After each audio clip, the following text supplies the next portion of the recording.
If there's one place in America that sparks endless curiosity, it's Area 51. Tucked away in the Nevada desert, this heavily guarded military base has been the subject of countless rumors, conspiracy theories, and late-night talk show jokes. Some say it's where the government hides alien spacecraft. Others believe it's where world-changing technology is secretly tested. And for decades, the official answer from Washington was Area 51. Never heard of it.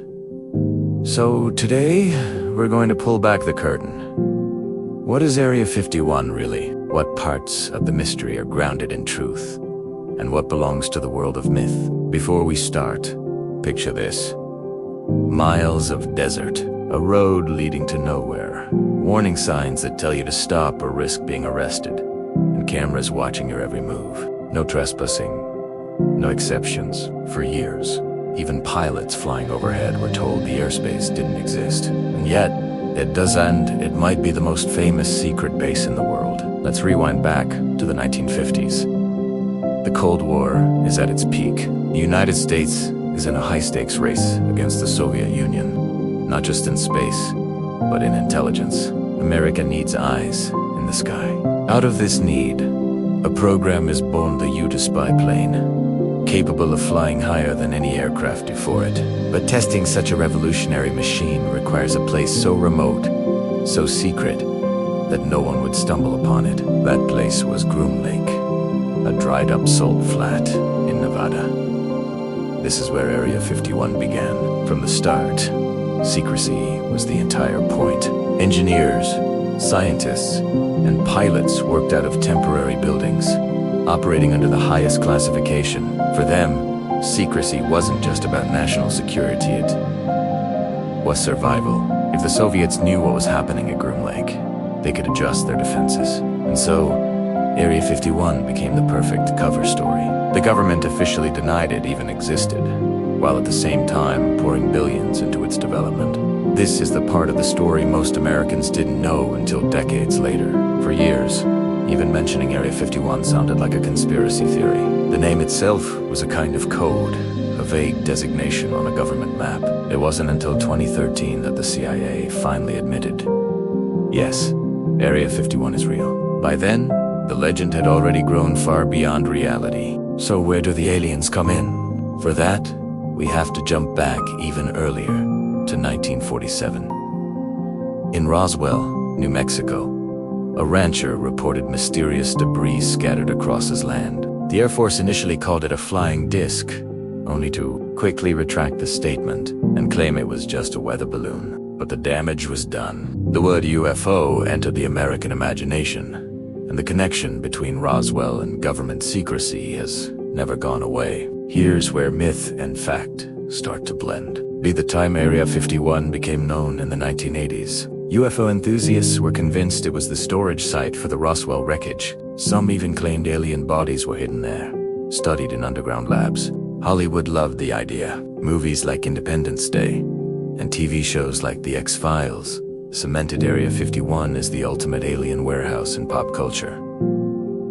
But the reality, while there's no evidence of aliens, there is evidence of strange aircraft. Visitors and locals have reported seeing lights moving in ways no plane should. Some of these sightings can be explained stealth fighters, like the F-117, and advanced drones were tested here long before the public knew they existed. To the average eye in the 1970s or 1980s, these machines looked like nothing from this world. Combine that with a culture primed by Roswell, and suddenly you've got the perfect recipe for alien conspiracies. Now, let's clear up some myths versus facts. Myth number 1. Area 51 is where the government hides alien spacecraft. There's no hard evidence for this. What's true is that experimental aircraft and spy technology have been developed there, from the U-2 to the SR-71 Blackbird, to stealth bombers, to drones. Many of the world's most advanced planes first took flight at Groom Lake. Myth number 2, Yukon storm the base and find the truth yourself. Not unless you want to be arrested or worse. In 2019, a joke Facebook event called Storm Area 51 went viral, with millions signing up to see them aliens.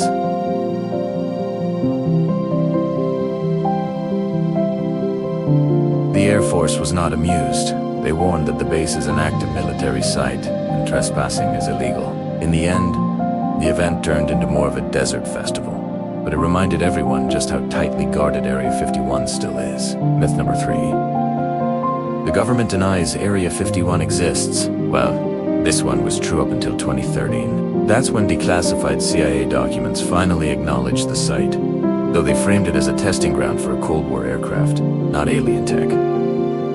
So what do we actually know? Area 51 is officially part of Edwards Air Force Base and is used for testing experimental aircraft and weapon systems. Its restricted airspace is some of the most tightly controlled in the world. To this day, employees are flown in daily on unmarked planes from Las Vegas. Everything about the base operates under a shroud of secrecy. And yet, the myths persist. Part of that is by design. The government rarely comments on what happens there, which only fuels speculation. If you think about it, secrecy creates mystery, and mystery creates legend. Area 51 has become less of a place and more of a symboled idea that's somewhere out there. The government knows more than it's telling us, and maybe that's the point. If the base were completely open, it wouldn't serve its purpose. It's supposed to be a black hole of information. What goes on inside stays inside, whether it's testing futuristic aircraft, developing cutting-edge technology, or depending on what you believe hiding extraterrestrial visitors. Area 51 will always stand for the secrets America keeps in the desert. So, myth or reality? The truth is that Area 51 is both. It's not just a myth cooked up by UFO enthusiasts, it's a real, highly active military base with a fascinating history tied to national security. But the alien stories, the UFOs, the rumors of underground labs there, a mix of imagination, cover-ups, and maybe a few unexplained lights in the Nevada sky. And that's why Area 51 continues to capture the American imagination. It's the intersection of fact and fantasy, a reminder that sometimes the truth can be just as fascinating as the myth. So now the question is for you. Do you think the government is hiding something extraordinary inside Area 51? Or is the truth already stranger than the myths?